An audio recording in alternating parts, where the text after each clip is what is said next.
زندگی دم زاوے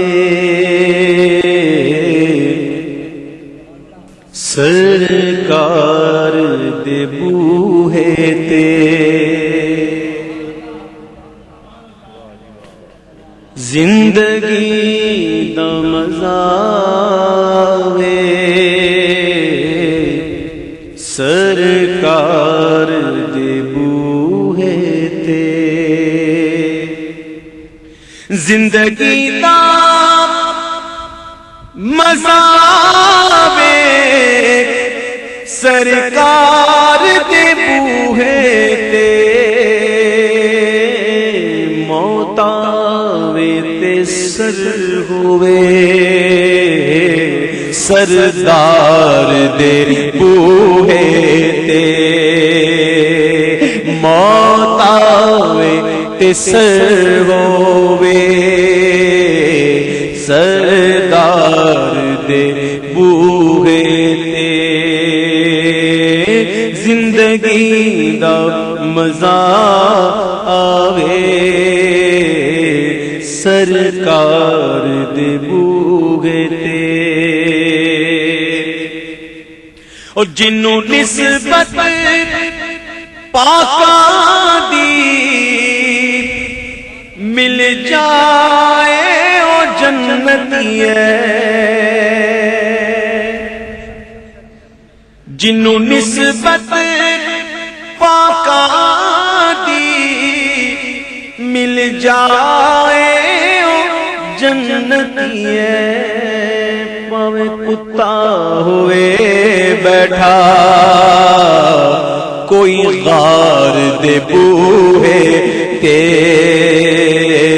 پاوے کتا ہوئے بیٹھا کوئی غار دے بوہے تے کتا اس کی تھوک کپڑے میں لگ جائے نا تو کپڑا پاک کرنا پڑے گا وہ کتا کیسا کتا تھا جو اللہ کے ولیوں کے پیچھے چلا گیا سورہ کہف پڑھیے اصحاب کہف کا واقعہ پڑھیے اللہ کے بندے اللہ کے ولی چل رہے تھے پیچھے پیچھے کتا بھی چلا گیا اللہ کے ولیوں کے پیچھے جانے والا کتا جنتی وہ جنت میں جائے گا لیکن بلعام بن باعورہ کی شکل میں اور وہ جہنم میں جائے گا دیکھو نسبت پاکوں کی مل گئی تو ایک کتا بھی جنتی ہو گیا ہم تو پھر بھی انسان ہیں ہم تو پھر بھی حضور کے امتی ہیں بس نسبت کی فکر کرنی ہوگی نسبت کی فکر کریں انشاءاللہ نسبت اگر اچھے لوگوں سے ہوگی تو جہاں اچھے ہوں گے وہاں ہم جیسے بھی ہو جائیں گے انشاءاللہ کیونکہ جنوں نسبت پاکاں دی مل جائے او جنتی ہے پاوے کتا ہوئے بیٹھا کوئی غار دے بوہے تے پاوے کتا ہوئے بیٹھا کوئی غار دے بوہے تے کر لین ظلم جد بھی کوئی اپنی جانا تے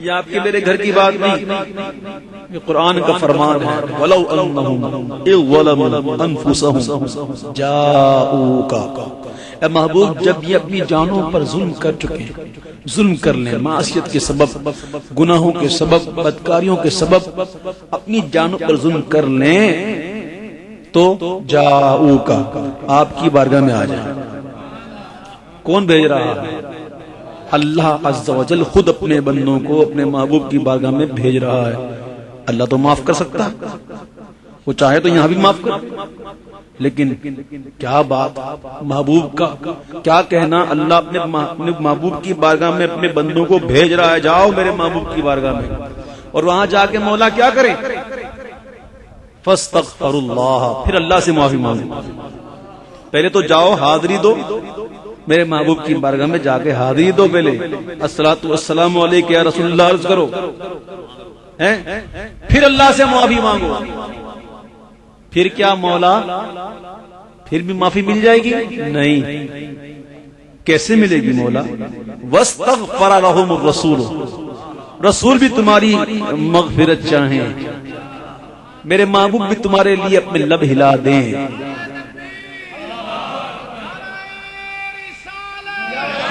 میرے محبوب کے لبہائے مبارکہ تمہارے حق میں جنبش فرما جائیں تو پھر مولا لوجد اللہ، تم اللہ کو ضرور پالو گے، ضرور پالو گے اللہ کو. دیکھیے دربار محبوب کا ہے اور ملے گا کیا؟ اللہ. محبوب کا دربار ہے، اللہ فرماتا ہے لوجد اللہ، تم اللہ کو پالو گے. کیسے پاؤ گے؟ قہارن جبارن نہیں، تواب الرحیم، توبہ قبول کرنے والا اور انتہائی رحمان رحیم. رحمان پاؤ گے، توبہ قبول کرنے والا پاؤ گے، مہربان پاؤ گے. یہ کون بھیج رہا ہے؟ اللہ تعالیٰ خود اپنے بندوں کو اپنے محبوب کی بارگاہ میں بھیج رہا ہے. مفتی احمد یا خان نعیمی رحمۃ اللہ تعالی علیہ تفسیر نعیمی میں اس آیت کے تحت فرماتے ہیں کہ کیا جس کے پاس پیسہ نہیں، وسائل نہیں، یا کوئی وجہ ہے، بیماری ہے، نابینا ہے، معذور ہے، جو وہاں تک نہیں جا سکتا، تو کیا اس کی مغفرت نہیں ہوگی؟ کیا اس کی بخشش نہیں ہوگی؟ کیا حضور کی رحمت صرف مالداروں تک ہے؟ صرف صاحب حیثیت لوگوں تک ہے؟ کیا صرف تندرست لوگوں کے لیے؟ نہیں. فرماتے ہیں اس کی بھی مغفرت ہو سکتی ہے، بس جہاں بیٹھا وہیں تصور میں محبوب کی بارگاہ میں چلا جائے.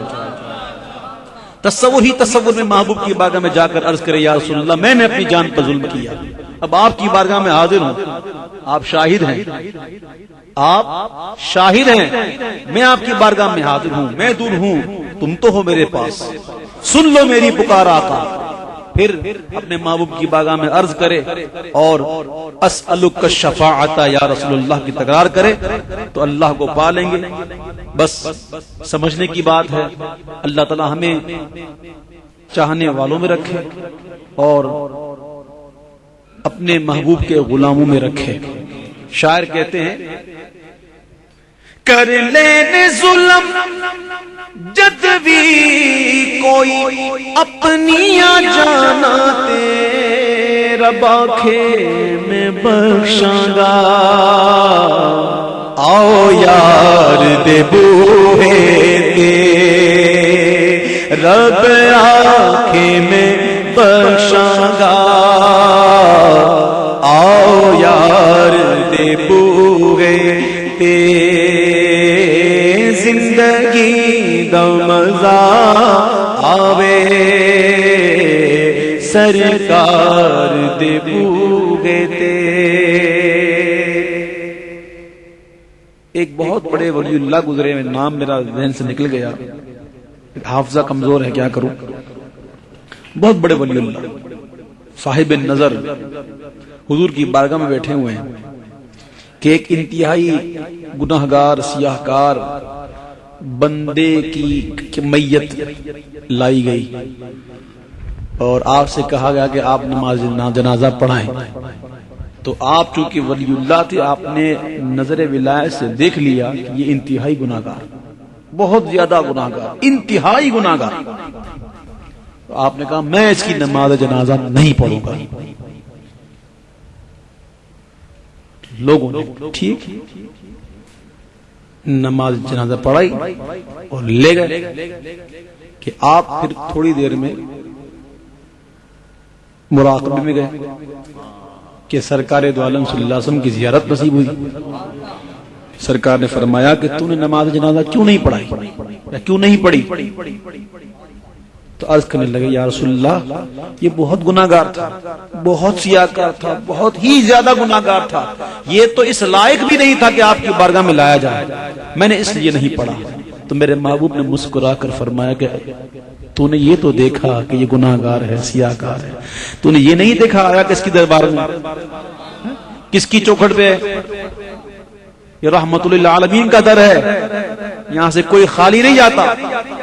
اللہ اکبر۔ شاعر کہتے ہیں بدکار دی میت نو لے جانا مدینے والے،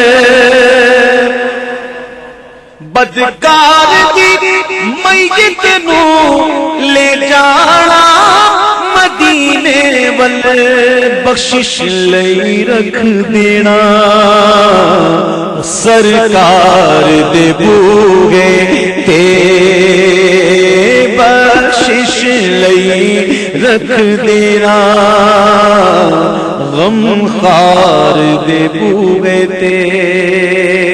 اسی امید پر نا کہ بے شک میں خطا کارا، او بے شک میں گناہگارا، پر بن جانی گل میری سرکار دے بوئے تے،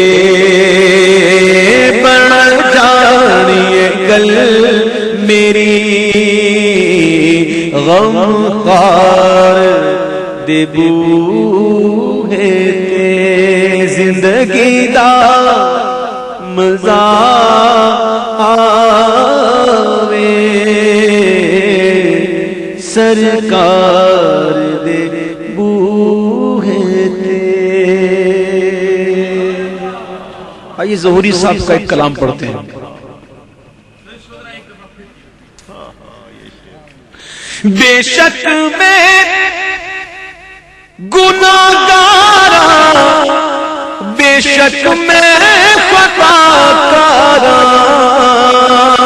پر بن جانی گل میری غم خار دے بوئے تے، بن جانی گل میری غم خار دے بوئے تے۔